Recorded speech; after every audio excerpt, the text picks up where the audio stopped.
তো ইসলামের ইতিহাসে আরেকটা গুমরাহ বাতিল ফিরকা বের হলো, তাদের নাম হচ্ছে কাদরিয়া। এরা তাকদীরকে সম্পূর্ণ অস্বীকার করে বসলো। আর এদের বিপরীতে আরেকটা বাতিল ফিরকা বের হলো, এদের নাম হচ্ছে জাবরিয়া। এরা এত বেশি তাকদীরের উপর বিশ্বাসী যে এরা বলতে লাগলো মানুষের কোনো শক্তি নাই, মানুষ কাঠের পুতুল, আল্লাহ যা লিখে রেখেছেন ওইটা হবে। এজন্য এদের মতে আমরা নেক কাজ করলে ওইটা হিসাব আল্লাহর, আমরা গুনাহ করলে ওই গুনাহটা আল্লাহর। নাউজুবিল্লাহ। বুঝতে পারছেন? মানে ওই উম্মতের মূলধারা নবীর পথ ছেড়ে যখন আপনি সাহাবায়ে কেরামের পথ ছেড়ে বেপথে যাবেন, তখন এইরকম আলতু ফালতু জিনিস আপনার মাথায় শয়তান ঢুকিয়ে দেবে। তো আরো দুইটা বাতিল ফিরকা কি? কাদরিয়া এবং জাবরিয়া। কাদরিয়া তারা যারা তাকদীরকে অস্বীকার করেছিল, আর জাবরিয়া তারা যারা তাকদীরের উপর অধিক বিশ্বাস করতে গিয়ে মানুষের স্বাধীন ইচ্ছাকে অস্বীকার করেছিল। আরেকটা সম্প্রদায় হচ্ছে শিয়া সম্প্রদায়। শিয়া সম্প্রদায় কারা? শিয়া সম্প্রদায় হচ্ছে যখন সাহাবা কেরামের মধ্যে রাজনৈতিক একটা দ্বন্দ্ব শুরু হলো আলী রাদিয়াল্লাহুর খেলাফত কালে, একদিকে আলী রাদিয়াল্লাহু আনহু আর আরেকদিকে মুআবিয়া রাদিয়াল্লাহু আনহু, তখন যারা আলী রাদিয়াল্লাহু দলভুক্ত তারা নিজেদেরকে বলতো শিয়াতু আলী, আলীর দল। ওইটা রাজনৈতিকভাবে বলতো, কোনো আকীদা বিশ্বাস যে আলাদা কিছু, এরকম নর্মাল রাজনৈতিক দল। কিন্তু হুসাইন রাদিয়াল্লাহু আনহু কারবালার ময়দানে শহীদ হওয়ার পরে ওই যারা নিজেদেরকে আলীর দল বা আল্লাহর নবীর আহলে বায়তের সাথে বেশি মহব্বত রাখতো, এরা আস্তে আস্তে নতুন করে আকীদা তৈরি করতে শুরু করলো।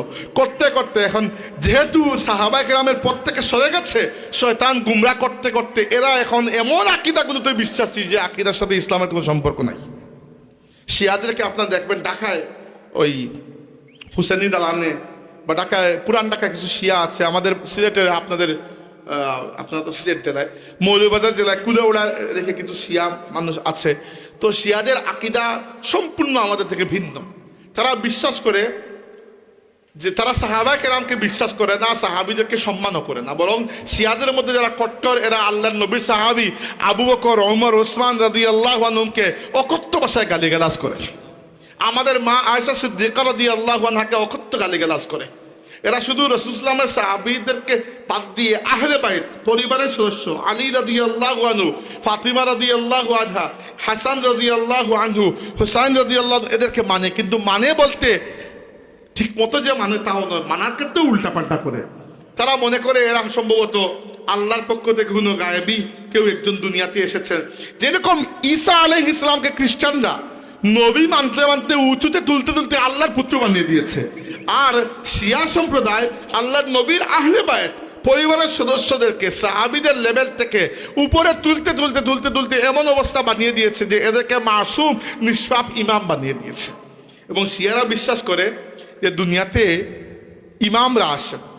আমি একবারে গ্রাম্য ভাষায় বলছি, তাইলে আপনি একাডেমিক কিতাবি ভাষায় বললে সব আকীদা এদের বুঝবেন না, এদের সাথে পরিচয় নাই। কিন্তু আমি বলছি যে যেহেতু আমাকে সাবজেক্ট দেওয়া হয়েছে বাতিল ফিরকার ধরন, একটা বাতিল ফিরকা হচ্ছে শিয়া, এবং শিয়াদের শিয়াদের সাথে আমাদের দ্বন্দ্বের জায়গা হচ্ছে সাহাবায়ে কেরামের ব্যাপারে তাদের আকীদা।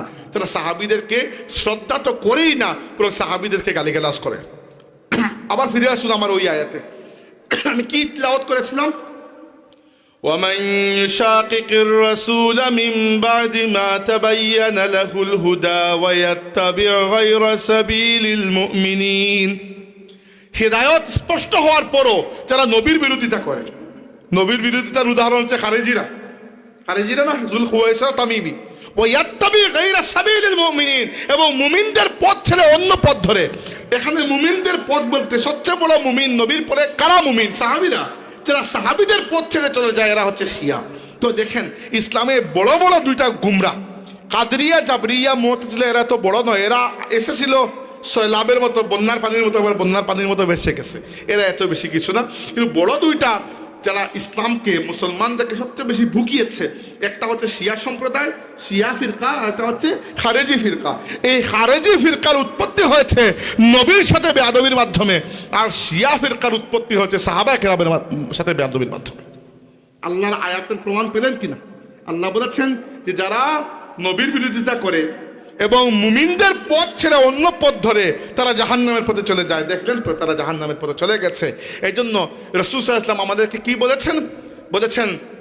তোমাদের জন্য আমি রেখে যাচ্ছি সাওয়াদে আযম, সাওয়াদে আজম হচ্ছে এই উম্মতের বৃহৎ অংশ, বড় দল। আল্লাহর রাসূল বলেছেন, ইন্নাল্লাহা লা ইয়াজমাউ উম্মতি আলা দালালা, আল্লাহ কখনো আমার উম্মতকে গুমরাহির মধ্যে একত্রিত করবেন না। অর্থাৎ আমার সমস্ত উম্মত একসাথে গুমরাহ হবে না, এতটুকু গুমরাহ হতে পারে, বাকিরা হক পথে থাকবে। ওয়াদুল্লাহি মাআল জামাআ, আর যারা একতাবদ্ধ হয়ে থাকবে তাদের সাথে আল্লাহর সাহায্য থাকবে। ওমান সাজ্জা সাজ্জা ইলান নার, আর যে একা বাঁকা পথ ধরবে সে ওই বাঁকা পথে গিয়ে জাহান্নামে নিক্ষিপ্ত হবে। নাউজুবিল্লাহ। এবার আসুন আধুনিক যুগ। এইটা বললাম হিস্টোরিক্যাল পিরিয়ড, ইসলামের প্রথম যুগের ফিরকা কয়েকটা পরিচয়। এর মধ্যে পাঁচটা সবচেয়ে কুখ্যাত: খারেজি সম্প্রদায়, শিয়া সম্প্রদায়, কাদরিয়া, জাবরিয়া আর মুতাজিলা। মুতাজিলা একটা সম্প্রদায় যারা ইমাম হাসান বসরি রহমতুল্লাহ আলাইহি দলভুক্ত ছিল, ওখান থেকে বেরিয়ে গিয়ে নতুন একটা ফিরকা বানিয়েছে। এরা এত বেশি যুক্তিবাদী ছিল যে এরা মনে করত যে অপরাধীকে আল্লাহ নাকি মাফ করে দিতে পারেন না, আল্লাহর জন্য নাকি ওয়াজিব অপরাধীকে শাস্তি দেওয়া। এবার বলেন, আল্লাহর উপর কেউ কিছু বাধ্য করতে পারবে? আল্লাহ যদি মাফ করে দেন। এটার যুক্তির লেভেল এই পর্যন্ত, এরা আল্লাহর পক্ষ থেকে যে ওহী আসতো ওইটা কেউ যুক্তি দ্বারা বিচার করত। এবার আধুনিক যুগে বাতিল ফিরকা কোনগুলা? তো একটা বাতিল ফিরকার কথা বলি। একটা হচ্ছে, আমি নামের চাইতে বেশি বৈশিষ্ট্য বলতে পছন্দ করি, কারণ নামে অনেক সময় দেখা যায় অনেকের নাম আপনি একটা বললেন, ওই নাম তারা নিজেদেরকে দেয় না। তার চেয়ে রাসূল সাল্লাল্লাহু আলাইহি ওয়াসাল্লাম নিজের হাতে কোরআন শরীফ লিপিবদ্ধ করেননি, বরং জিবরাইল আলাইহিস সালাম আল্লাহর নবীর সামনে তিলাওয়াত করেছেন, রাসূল সাল্লাল্লাহু আলাইহি ওয়াসাল্লাম শিখেছেন, রাসূলুল্লাহ সাল্লাল্লাহু আলাইহি ওয়াসাল্লাম তিলাওয়াত করেছেন, সাহাবীরা শিখেছেন। এবং সাহাবীদের মধ্যে কেউ কেউ ছিলেন যাদেরকে বলা হতো কাতিব, লেখক। এরা আল্লাহর নবীর নির্দেশে কোরআন শরীফ লিখতেন। রাসূল সাল্লাল্লাহু আলাইহি ওয়াসাল্লাম যেদিন দুনিয়া থেকে বিদায় নিলেন, খলিফা হলেন কে? আবু বকর সিদ্দিক রাদিয়াল্লাহু আনহু। আর আবু বকর রাদিয়াল্লাহু আনহু খলিফা হওয়ার পরে উমর ইবনে খাত্তাব রাদিয়াল্লাহু আনহু পরামর্শ দিলেন যে, খলিফা, আস্তে আস্তে সাহাবীরা দুনিয়া থেকে বিদায় নিচ্ছে এবং কোরআন শরীফ যাদের মুখস্থ আছে এরা যদি দুনিয়া থেকে বিদায় নেয়, পরবর্তীদের কাছে কোরআন শরীফ নাও থাকতে পারে। যদি কোরআন শরীফকে আমরা, এখন দেখা গেছে এক একজন কাতিব সাহাবীর কাছে এক একটা অংশ লেখা, যদি আমরা এক জায়গায় জমিয়ে নেই তাহলে পরবর্তী উম্মতের জন্য সুবিধা হবে, হবে না? তো আবু বকর রাদিয়াল্লাহু আনহু প্রথমে রাজি হন নাই। উমর রাদিয়াল্লাহু আনহু খুবই পিড়াপিড়ি করলে আবু বকর সিদ্দিক রাদিয়াল্লাহু আনহু রাজি হলেন এবং ডাকলেন কাকে? একজন কম বয়সী, মাত্র 28 বছর বয়সের এক ব্যক্তি, আল্লাহর নবীর সাহাবী এবং কাতিব সাহাবী, যিনি কোরআন লিখতেন, 28 বছর বয়সী যায়েদ ইবনে সাবিত রাদিয়াল্লাহু আনহুকে বললেন, তুমি বড় বুদ্ধিমান একজন যুবক, তুমি বসো এবং অন্য সাহাবীদের কাছে কোরআন শরীফ যেগুলো আছে সবগুলোকে একসাথে মিলিয়ে একটা কোরআনের কপি তুমি তৈরি করো। তো যায়েদ ইবনে সাবিত রাদিয়াল্লাহু আনহু বসে বাকি সাহাবীদের মধ্যে যা কিছু কোরআন শরীফ লিখিত ছিল সবগুলোকে জমিয়ে, তিনি নিজেও ছিলেন হাফিজে কোরআন, নিজের হিফজকে একটা রেফারেন্স বানিয়ে অন্য হাফিজ সাহাবীদের কাছ থেকে শুনে এই সবগুলো একত্রিত করে পুরো আল্লাহর কিতাবকে এক জায়গায় লিপিবদ্ধ করলেন 28 বছর বয়সী সাহাবী যায়েদ ইবনে সাবিত রাদিয়াল্লাহু আনহু। আমরা 28 বছর বয়সে কি করি? আমার বয়স 28 বছর শেষ হয়ে গেছে 4-5 বছর আগে। কি করেছি? কিছুই তো করি নাই। 28 বছর বয়সের একজন যুবক আমাদের জন্য পুরো আল্লাহর কিতাব লিখে গেছেন। লিখে গেছেন বলতে বানিয়ে লিখেন নাই, নাউজুবিল্লাহ। এখন আমাকে বলেন, আপনি যদি তার ন্যায়ের উপর, তার সততার উপর, তার আমানতদারির উপর সন্দেহ করেন, এই সন্দেহটা কার উপর আসছে? কোরআনের উপর আসছে না? বুঝতে পেরেছেন বিষয়টা? আমি আপনাকে বললাম একটা কথা যে ভাই অমুক জায়গায় গিয়ে একটা খবর দিয়েন, আপনি অমুক জায়গায় গিয়ে বলেন মার্জান ভাই বলেছেন এইটা। এবার ওই ব্যক্তি যদি আপনাকেই বিশ্বাস না করে তাহলে তো সে ওই খবরের উপর বিশ্বাস করবে, সে আমাকে ফোন দিয়ে জিজ্ঞেস করবে আসলে আপনি বলেছেন কিনা সন্দেহ আছে। বার্তা বাহকের উপর প্রথমে বিশ্বাস করতে হয়। আর আমাদের কাছে ইসলামের বার্তা বাহক হচ্ছেন আল্লাহর নবীর সাহাবায়ে কেরাম। আল্লাহর নবীর সাহাবায়ে কেরাম। কোরআন শরীফ দ্বিতীয়বার সংরক্ষিত হলো, সংকলিত হলো তৃতীয় খলিফা উসমান রাদিয়াল্লাহু আনহুর সময়, যখন সাহাবী হুযায়ফা ইবনুল ইয়ামান রাদিয়াল্লাহু আনহু বললেন, আমিরুল মুমিনিন, আমরা দেখছি যে কোরআন শরীফকে এক একজন এক একভাবে পড়ে, আর এই পড়া নিয়ে দ্বন্দ্ব শুরু হয়েছে। মুসলমানের জন্য কোরআন শরীফকে আমরা এক রাসমুল খাতের মধ্যে নিয়ে আসি। আগে কোরআন শরীফ লেখার জন্য আলাদা কোনো লিখনী পদ্ধতি ছিল না, ওই আরবের যে পদ্ধতি, পুরানো পদ্ধতি, ওই পদ্ধতিতে লিখেছিলেন।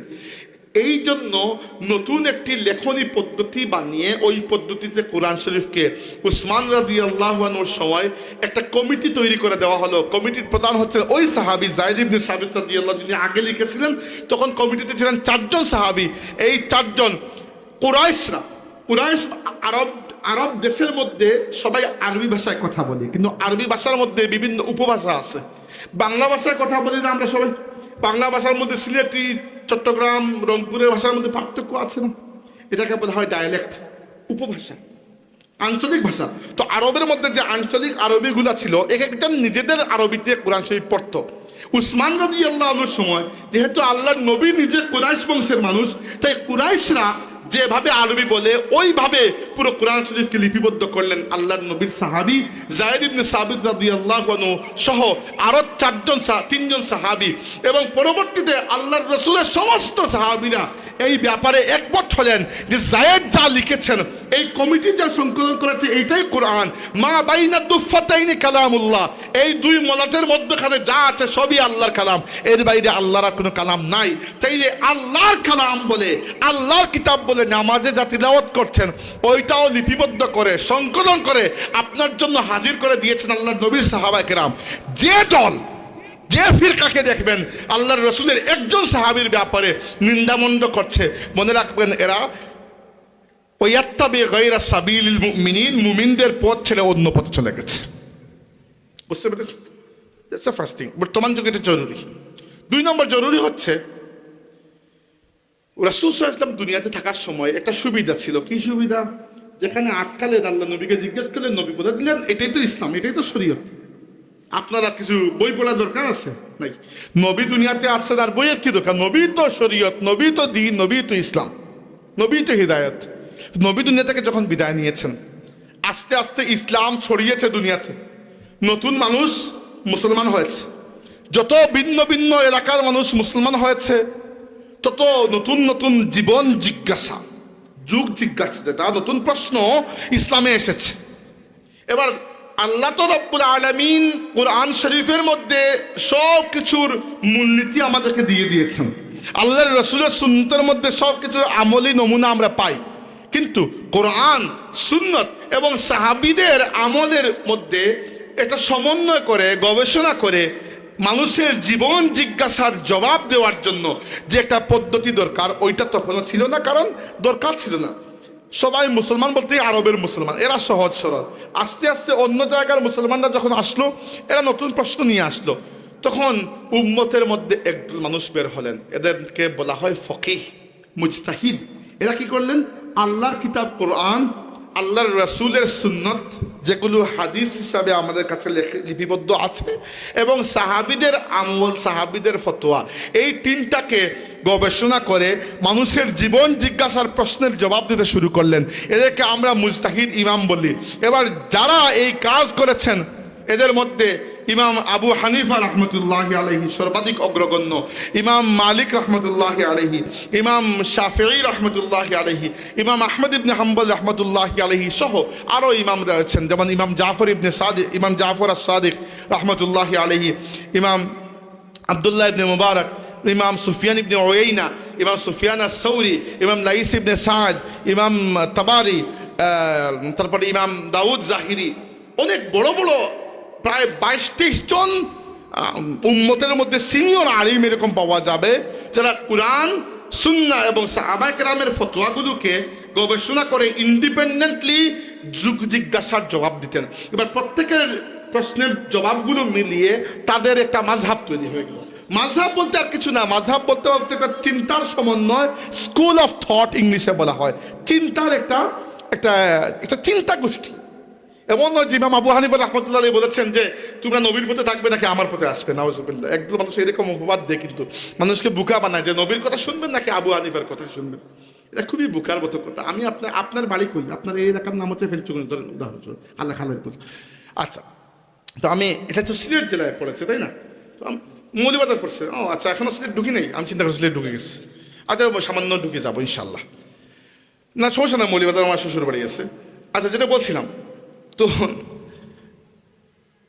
কি বলছে, আচ্ছা ওকে, এখন আপনার ধরেন আমি বড় জায়গা ধরি মৌলভীবাজার, এখন আপনাকে যদি জিজ্ঞেস করি আপনি আপনার সাথে আমি থাকি জার্মানিতে, আপনার সাথে আমার জার্মানিতে দেখা হলো, আমি জিজ্ঞেস করলাম ভাই আপনি বাংলাদেশের মানুষ? জি। বাড়ি কোন জায়গায়? মৌলভীবাজার। এবার মৌলভীবাজার আপনার বাড়ি এটা বলার জন্য বাংলাদেশি থেকে আপনি তো বেরিয়ে যান নাই যে বাড়ি বাংলাদেশ না মৌলভীবাজার, এটা তো বুকের মতো প্রশ্ন হয়ে যায়, তাই না?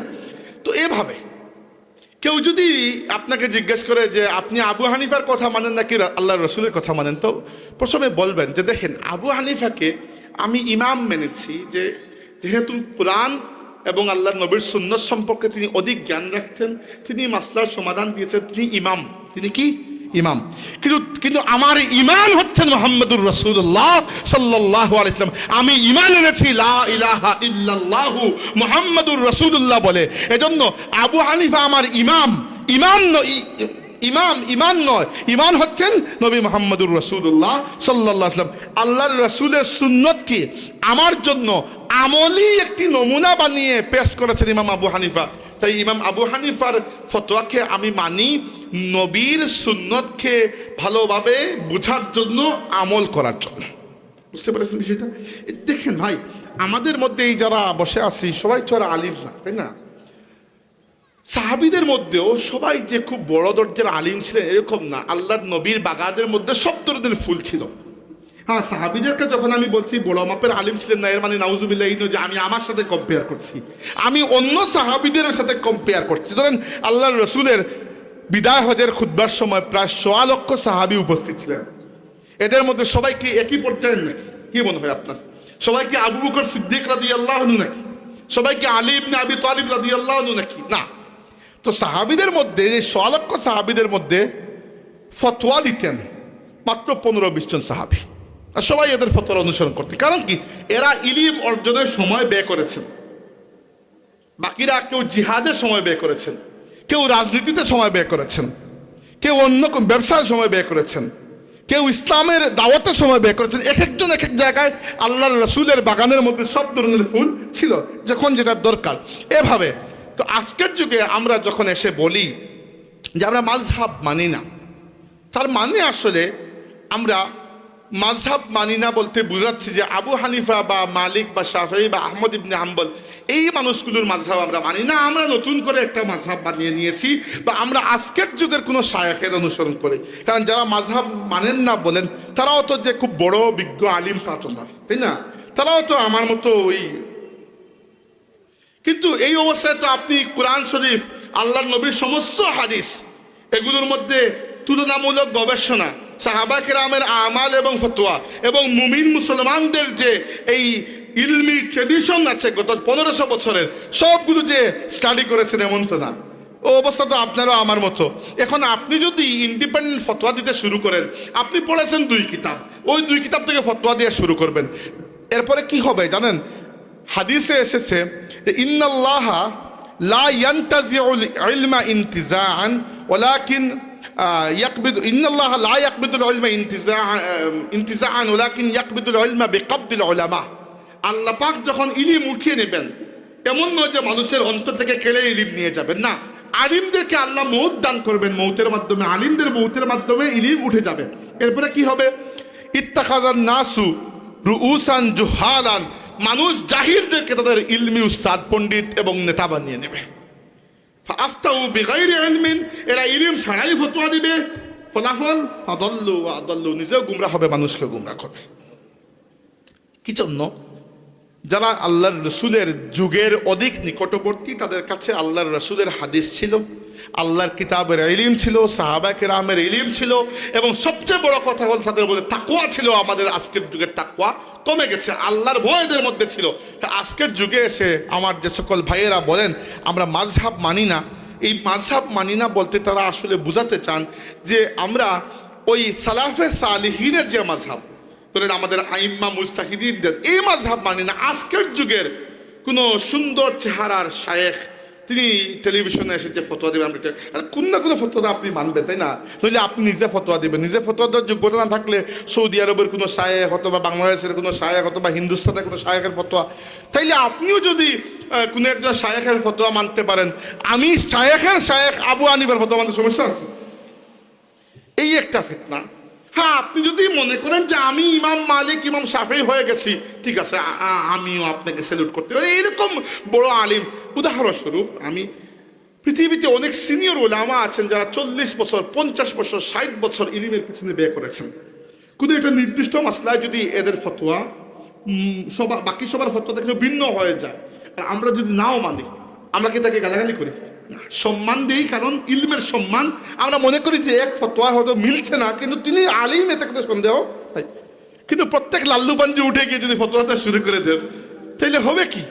পুরো ফদল্লু আদল্লু, নিজেও গুমরা হবে, মানুষকে গুমরা করবেন। অতএব একটা কাজ করেন, কাজটা হচ্ছে এই উম্মতের পুরো ট্রেডিশনকে আপনি স্টাডি করেন। যদি মনে করেন যে আপনার স্টাডি কমপ্লিট হয়ে গেছে, আপনি ফতোয়া দিতে পারেন, আমিও আপনাকে স্যালুট। আমি বলবো যে আপনি না, আপনি ফকিহে মিল্লাত মুহাদ্দিসে উম্মাহ হয়ে গেছেন। আপনি 40-50 বছর একজন মুফতি, 2জন 10জন 12জন মুফতির সাথে সময় কাটান। আপনি প্রত্যেকটা মাযহাবের তুলনামূলক ফিকহি আলোচনা, আল ফিকহু আলা মাযাহিবুল আরবা যে সাবজেক্টটা, ওটা স্টাডি করুন। কোরআন শরীফের তাফসির, আল্লাহর রাসূলের হাদিস, এগুলার শরা, এগুলার উসুল, এগুলার ফুরু, এগুলা স্টাডি করুন। উলামা কিরামের ফতোয়া স্টাডি করুন, সাহাবা কিরামের ইজমা স্টাডি করুন। এরপরে যদি 50-60 বছর পরে দেখা যায় না আপনি দুনিয়া বাছাই করা একজন এরকম আলিম হয়ে গেছেন, তাহলে আপনার দুই একটা ফতোয়া যদি ইমাম আবু হানিফার বিরুদ্ধেও চলে যায়, আমি হয়তো আপনার ফতোয়া মানবো না, কিন্তু আপনাকে এরকম মানে ট্রল করবো না। আমি বুঝবো যে আপনি আলিম একটা জায়গা। কিন্তু এর আগ পর্যন্ত আপনি যখন এই দরজা খুলে দিচ্ছেন না আবু হানিফা শাফি কাউকে মানার দরকার নাই, নিজে যা। সমস্যা হচ্ছে আপনার ইলিমের লেভেল এতটুকু আপনি লাফ দিয়ে দিয়েছেন বহু উপরে, এইটা সমস্যা। 3 নম্বর ফিতনা হচ্ছে, বেশি লম্বা করে ফেলতেছে তাই না? আচ্ছা, আর 10 মিনিট। আমাকে খালি কেউ ফোন দিতেছে। এমনিতে দেখবেন ওয়াজের সময় শেষ হলে কেউ জিজ্ঞেস করবে যে মরে আসো নাকি বেঁচে আসো, কিন্তু ওয়াজের সময় খালি ফোন। বুঝাই যাচ্ছে একটাই কারণ, আর কোনো কারণ নেই, এই ওয়াজের ডেট। যেটি বলছিলাম যে আর বর্তমান যুগের আরেকটা মহাফিতনা হচ্ছে, মানে দিনী ক্ষেত্রে আরেকটা মহাফিতনা হচ্ছে, এটাকে বলা হয় প্রোগ্রেসিভিজম বা মডার্নিজম। ইসলামকে আধুনিক ব্যাখ্যায় মানুষের সামনে হাজির করার একটা প্রবণতা অনেকের সামনে লক্ষ্য করা যায়।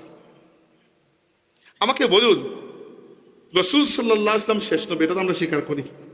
রসুল সাল্লাল্লাহু আলাইহি ওয়াসাল্লাম শেষ নবী কেন? আমাকে যদি কেউ জিজ্ঞেস করে, আমি বলবো যে এরপরে আর কোনো নবীর দরকার নাই, এজন্য আল্লাহ আর নবুয়তের সিলসিলাকে বন্ধ করে দিয়েছেন। কি জন্য দরকার নাই? কারণ আল্লাহ মানুষকে হিদায়ত যা দেওয়ার, তা দেওয়া শুরু করেছিলেন নবী আদম আলাইহিস সালামের মাধ্যমে। আর 1,24,000 পয়গাম্বর হয়ে এই হিদায়ত যখন পরিপূর্ণ হয়েছে, তখন সর্বশেষ হাদি ইলাল্লাহ হিসাবে আল্লাহ আমাদের নবী আকা মাওলা তাজদার কাউনাইন ইমামুল আম্বিয়া সাইয়্যিদুল মুরসালিন আল মুস্তাফা ওয়াল মুজতাবা মুহাম্মাদুর রাসূলুল্লাহ সাল্লাল্লাহু আলাইহি ওয়াসাল্লামকে পাঠিয়ে দিয়েছেন। আর আমার নবীর জীবনের শেষ বক্তৃতার সময় বিদায় হজের খুতবায় 10ম হিজরিতে জিলহজ মাসের 9 তারিখ শুক্রবার ছিল, আরফার ময়দানে আল্লাহ পাকের পক্ষ থেকে আয়াত নাজিল হয়েছে, আল-ইয়াউমা আকমালতু লাকুম দীনাকুম ওয়া আতমামতু আলাইকুম নি'মাতি ওয়া রাদিতু লাকুমুল ইসলাম দীনা। আজকের দিনে আমি তোমাদের দ্বীনকে পরিপূর্ণ করে দিলাম। তোমাদের প্রতি আমি আল্লাহ আমার নিয়ামতকে সম্পূর্ণ করলাম এবং ইসলামকে তোমাদের জন্য একমাত্র পছন্দনীয় জীবন ব্যবস্থা দ্বীন হিসাবে আমি আল্লাহ কবুল করে দিলাম। এরপরে আর দরকার আছে হিদায়তের? যেহেতু আল্লাহ মুহর মেনে দিয়েছেন যে দিন যা দিয়ে দিছি, হিদায়ত যা দিয়ে দিছি, এরপরে আর নবী আসা দরকার আছে নাই। তবুও মাঝে মাঝে নবী বের হয়। বাংলাদেশে তেমন নবী পাওয়া যায় না। ভারত মহাদেশে, উপমহাদেশে একটা বের হয়েছিল, মির্জা গুলাম আহমদ কাদিয়ানী, নাম শুনেছেন? মির্জা গুলাম আহমদ কাদিয়ানী প্রথমে ডিবেট করত, মানে অন্যদের সাথে, হিন্দু খ্রিস্টানদের সাথে ডিবেট করতো। তো মুসলমানদের মধ্যে খুবই পপুলার হয়ে গেল। পপুলার বলছি ইংলিশ প্রপার শব্দ, বর্তমান যুগের পরিভাষায় বলা যাবে ভাইরাল হয়ে গেল। তো ভাইরাল হওয়ার পরে তো মানুষের মাথা নষ্ট হয়ে যায়, তাই না? কম বয়সে ভাইরাল হলে আরেক সমস্যা। আমি তো আল্লাহ কাছে পানা চাই, আল্লাহ এই বসে ভাইরাল হয়ে গেলাম, আল্লাহ মাফ করো। কিন্তু এখন মির্জা গুলাম আহমদ কাদিয়ানী যখন ভাইরাল হয়ে গেল, সে বলল যে সে হচ্ছে মুজাদ্দিদ। মুজাদ্দিদ মানে হচ্ছে, একটা হাদিস এসেছে, ইন্নাল্লাহা ইয়াবআসু লিহাযিহিল উম্মতি আলা রাসি কুল্লি মিআতি আমিন মান ইউজাদ্দিদু লাহা দীনাহা। আল্লাহ প্রত্যেক 100 বছর পরে পরে এই উম্মতের মধ্যে এমন কিছু মুজাদ্দিদ দেবেন যারা গত 100 বছরে ইসলামের নামে যে কিছু বিকৃতি হয়েছিল এগুলোকে তারা ঠিকঠাক করবেন। এবার কে মুজাদ্দিদ এক্স্যাক্টলি এরকম তো বলা যায় না, কিন্তু এরকম অনেক মুজাদ্দিদ ইসলামের ইতিহাসে এসেছিলেন। তো মির্জা গুলাম মোহাম্মদ কাদিয়ানী নিজেকে বললো সে মুজাদ্দিদ। তো মানুষ আর তেমন কথা বললো না, বলতেছে বলুক মুজাদ্দিদ বললে কি হবে আর, নিজেকে যদি কেউ, আমি যদি এখন বলি কেউ যদি উঠে বলে আমি ওলি আল্লাহ, তো আমি কি করবো? হইলে হইলে, না হইলে নাই। পরে সে বললো না, আমি আরেক ধাপ উপরে চলে গেছি, আমি হচ্ছে মুহাদ্দাস। মুহাদ্দিস নয়, মুহাদ্দাস। মুহাদ্দাস মানে হচ্ছে এমন মানুষ যার জবানে আল্লাহ কথা বলে। এরপরে সে বললো না, আমি হচ্ছে ইমাম মাহদি। মানুষ বলে এটা তো গেছে, মাথা খারাপ। এরপরে বললো আমি হচ্ছি আল মাসিহ ঈসা আলাইহিস সালাম। বুঝতে পারছেন? তার আস্তে আস্তে উন্নতি, ডেভেলপমেন্ট হচ্ছে। এরপরে সে বলল যে আমি হচ্ছি আফদালু মিন ঈসা, ঈসা আলাইহিস সালাম থেকে অনেক শ্রেষ্ঠ। এরপরে সে বলল না, আমি হচ্ছি যে জিল্লি নবী। জিল্লি নবী হচ্ছে ছায়া নবী, মানে ওই নবীর ছায়ার তলে আরেকজন নবী হচ্ছে আমি। এরপরে সে বলল না, আমি হচ্ছে বুরুজি নবী। বুরুজি মানে হচ্ছে যে ছায়ার নিচে ছিল হঠাৎ করে বের হয়ে আসছে তাকে বুরুজি বলে। মানে আপনি ছিলেন কম্বলের নিচে থেকে বের হলেন, আপনাকে এটাকে বলা হয় বুরুজ। বুরুজ মানে হচ্ছে এই সমান রাস্তা হঠাৎ করে যদি উঁচু হয়ে যায় এটাকে বুরুজ বলে। সে হচ্ছে আমি বুরুজি নবী। এরপরে সে বলে আমি উম্মতি নবী। এরপরে সে নিজেকে ডিরেক্টলি আল্লাহর নবী দাবি করে ফেললো, নাউজুবিল্লাহ। এরপরে যখন মানুষ প্রতিবাদ শুরু করলেন, উলামায়ে কেরাম জবাব দিলেন, তখন সে একটু ব্যাক গিয়ার লাগাইলো, পিছনে গেল। না না না, আগে আগে বল বেশি চলে আসছে, একটু পিছনে যাইতে যেতে সে বলে ঠিক আছে, আমি ঈসা আলাইহিস সালাম পর্যন্ত ঠিক আছে। এখন তার উম্মত তাকে ঈসা আলাইহিস সালাম মনে করেন। খুবই ফানি ঘটনা। তার বইগুলা আপনারা বাংলা হয় নাই মনে হয়, কয়েকটা বই আছে, এগুলো পড়লে আপনি বুঝবেন একটাই, ওই ব্যক্তি পাগল ছিল আর কিছুই না। আর ওই ব্যক্তির অনুসারী যারা, ওরা আরো 3 গুণ পাগল ছিল। পুরো পাগল, মানে পাগল বলতে সেই লেভেলের পাগল আর কি। মানে তার কথাবার্তা, তার চিঠিপত্র পড়লে আপনার আস্তে আস্তে মনে হবে আপনি কমেডি বই পড়তেছেন, মনে হয় কৌতুকের বই। এইরকম পাগল ছিল ওরা, ওইটাকে তারা নবী বানিয়ে দিচ্ছে। এবার এই নবী বা এগুলো কি জন্য? কারণ আল্লাহ তাবারাকা ওয়া তাআলা তার দ্বীনকে এমনভাবে হেফাজত করেছেন, যে ব্যক্তি ইসলামের সাথে সামান্যতম খেলোয়াড় করতে চাইবে, ইসলামের সাথে কোনো ধরনের দুশ্মনী করতে চাইবে, আল্লাহ এমনভাবে জলিল করবেন যে দুনিয়াতে তোমাকে আল্লাহ হাসির পাত্র এবং মানুষের ঘৃণার পাত্র বানিয়ে ছাড়বেন। ইসলামের দুশ্মনদের অবস্থা কিন্তু খুবই খারাপ হয়ে যায়। তো মির্জা গুলাম মোহাম্মদ কাদিয়ানী শুধু একা নয়, আরো বহু নবী। আমেরিকা এক ব্যক্তি ওয়ালিদ ফাট মোহাম্মদ, এই ব্যক্তি নিজেকে নবী দাবি করেছিল। মিশরে এক ব্যক্তি রাশাদ খলিফা, সে নিজেকে নবী দাবি করেছিল। নবীর লিস্টের অভাব নাই। রাসূল সাল্লাল্লাহু আলাইহি ওয়াসাল্লামের যুগেও এক ব্যক্তি নিজেকে নবী দাবি করেছিল, তার নাম ছিল মুসাইলামা ইবনুল হাবিব। তার আল্লাহ নবী বলেছিলেন মুসাইলামাতুল কাজ্জাব। সে বলেছিল যে নবুয়তকে ভাগ করে ফেলো, অর্ধেক নবুয়ত তুমি নিয়ে নেবে আর অর্ধেক আমি নিয়ে নেব। সে নবুয়তকে কি করতেছে? ভাগ করতে চেয়েছে। এবং সে চিন্তা করলো যে মুহাম্মদ সাল্লাল্লাহু আলাইহি ওয়াসাল্লামের উপর আল্লাহ কুরআন নাযিল করেন, এখন তো আমিও তো নবী, আমারও তো একটা কুরআন লাগবে না? তো সে এখন তার কাছে তো আর ফেরেশতা আসবেন না। সে নিজে কুরআন লিখতে শুরু করলো। কুরআন বলতে তার যে কিতাব লিখতে শুরু করলো, 1 পারার মতো লিখেছিল মোটামুটি। সেখানে সে বিভিন্ন সূরা কুরআন শরীফের নকল করে করে। একটা সূরা ছিল সূরাতুল ফিল। কুরআন শরীফে সূরা আছে না, সূরা ফিল? সূরা ফিল মানে কি? হাতি। তো সেও একটা সূরা বের করেছিল, সূরা ফিল। ওইখানে লিখেছিল আল ফিল ওমাল ফিল ওমা আদরাকা মাল ফিল, এরকম আলতু ফালতু কবিতা আর কি। একটা সূরা ছিল ব্যাং, সূরার নাম হচ্ছে সূরাতুদ দিফদা। ইয়া দিফদা ইবদাতু দিফদা উলাকি ফিল মাই ওয়াসফালাকি ফিত্তিন। হে ব্যাঙের বাচ্চা, তোমার অর্ধেক মাটিতে অর্ধেক পানিতে, এইগুলো আলু ফাল কবিতা। এরপর একটা সূরা ছিল সূরাতুল কুরাইশ। কুরআন শরীফে সূরা আছে সূরা কুরাইশ, লিইলাফি কুরাইশ। তো সেটা নকল করে লিখেছিল লানা নিসফুল আরদি ওয়া লিকুরাইশিন নিসফুহা ওয়ালাকিন্না কুরাইশুন কওমুন ইয়াতাদুন। যে কথা ছিল যে দুনিয়ার অর্ধেক আমরা নেব, অর্ধেক কুরাইশ নেবে। কুরাইশরা আমাদেরকে মেরে সব নিয়ে গেছে। মানে আবু বকর রাদিয়াল্লাহু খেলাফত কালে যখন সব বিজয় হয়ে গেছে পুরো আরব, তারা বলে হায় হায় রে, আল্লাহ তো বলছিলেন অর্ধেক আমরা নেব, অর্ধেক কুরাইশরা, এরা সব নিয়ে নিছে। তো ইসলামের দুশ্মনী করলে এইরকম মানুষের কাছে আপনি হাসির পাত্র হবেন, ছাড়া আর কিছু নয়। তো আজকের যুগের একটা ফিতনা বলে শেষ করবে, সেটা হচ্ছে মডার্নিজম বা আধুনিকতা। সেটা কি? আল্লাহর শরীয়তকে, আল্লাহর রাসূল আমাদেরকে যেভাবে দিয়ে গেছেন, ওইটা থেকে শরীয়তকে আধুনিক পশ্চিমা বিশ্বের খেয়াল খুশি মিজাজ মর্জি অনুযায়ী আধুনিক ভাষায় উপস্থাপন করা একটা ফিতনা। বর্তমানে ইউরোপ আমেরিকায় খুব বেশি, বাংলাদেশে এখন এটা আসে নাই। আমি যেহেতু এগুলা নিয়ে আগে থেকে একটু স্টাডি করে রাখি, আমি সতর্ক করছি। পৃথিবীতে এরকম অনেক স্কলার, এবং এদেরকে কারা ফান্ডিং জানেন? আমেরিকার একটা কর্পোরেশন আছে, রিসার্চ অ্যান্ড ডেভেলপমেন্ট কর্পোরেশন, সংক্ষেপে বলা হয় র্যান্ড কর্পোরেশন, RAND। এই র্যান্ড কর্পোরেশন হচ্ছে আমেরিকার থিঙ্ক ট্যাঙ্ক। থিঙ্ক ট্যাঙ্ক বুঝেন? থিঙ্ক ট্যাঙ্ক হচ্ছে এমন কিছু গবেষকদেরকে নিয়ে একটা উচ্চস্তরের গবেষণা পরিষদ, যারা সরকারকে সুবুদ্ধি দেয়, পরামর্শ দেয়, এবং এদের পরামর্শের ভিত্তিতে সরকার foreign policy, national security policy এইগুলো নির্ধারণ করে। বাংলাদেশের মতো এরকম আলতু ফালতু সরকার সবার না, কোনো কোনো দেশের সরকার চালানোর ক্ষেত্রে তারা খুব সিরিয়াস। তাই আমেরিকায় তাদের সরকারকে পরামর্শ দেওয়ার জন্য কিছু বড় বড় বুদ্ধিজীবী আছেন। এদের যে একটা কর্পোরেশন আছে, ওটাকে বলা হয় র্যান্ড কর্পোরেশন। এরা আমেরিকান সরকারকে পরামর্শ দেয় যে ইরাক হামলা করতে হবে, আফগানিস্তানে মারতে হবে, ইসরায়েলকে সাহায্য করতে হবে, হ্যান করতে হবে। এই র্যান্ড কর্পোরেশন তারা আমেরিকাকে বুদ্ধি দিয়েছে যে মুসলমানদের, এবং এই গবেষণাটা আমি পুরো পড়েছি, 200-250 পৃষ্ঠার গবেষণা তাদের র্যান্ড কর্পোরেশনের। 2-3টা গবেষণা তারা করেছিল। যে মহিলা র্যান্ড কর্পোরেশনের যে গবেষণাকারী যে মহিলা, তার পুরো লেখাটা আমি পড়েছি। ইংরেজি লেখা অনেক কঠিন, আপনারা পড়লে তো বুঝবে না, আমি বলতাম। তো তারা বলেছে যে ইসলামকে আমরা, মুসলমানদেরকে আমরা 4 ভাগে ভাগ করতে হবে। কয় ভাগে? 4 ভাগে। তারা বলেছে, আল্লাহ নবী বলেছেন যে আমার উম্মত একটা দেহের মতো, একটা জায়গায় আঘাত লাগলে সমস্ত শরীরে ব্যথা লাগে। আর আমেরিকা কি প্ল্যান করছে? কাফিররা উম্মতকে কয় ভাগে ভাগ করতে হবে? 4 ভাগে। ফান্ডামেন্টালিস্ট, ট্র্যাডিশনালিস্ট, মডার্নিস্ট এবং সেকুলারিস্ট। ফান্ডামেন্টালিস্ট হচ্ছে তারা যারা জানে দিলে ইসলামকে কবুল করে, এবং শুধু ইসলামকে মসজিদের মধ্যে না, বাজারে গেলেও ইসলাম ছাড়ে না। এমন নয় যে মসজিদে সে নামাজ পড়ে আসছে, বাজারে গিয়ে সুদ খাবে না। এমন মুসলমান যে তার রাষ্ট্রেও ইসলাম চায়, সমাজেও ইসলাম চায়, বিচার ব্যবস্থায়ও ইসলাম চায়, শিক্ষা ব্যবস্থাও ইসলাম চায়, ঘরেও ইসলাম চায়, বাইরেও ইসলাম চায়। চাই কি না আমরা? তাহলে আমরা হচ্ছে ফান্ডামেন্টালিস্ট। তাদেরকে বলা হয় মৌলবাদী। বাংলাদেশে ওই আগের সরকারের সময় মৌলবাদী এগুলো বলা হতো না কাদেরকে? দাড়ি টুপিওয়ালা মুসলমানদেরকে। 2 নম্বর হচ্ছে ট্র্যাডিশনালিস্ট, যারা প্রথাগতভাবে মুসলমান, এমনিতে দিনদার, কিন্তু এদের বেশি চিন্তা ভাবনা নাই।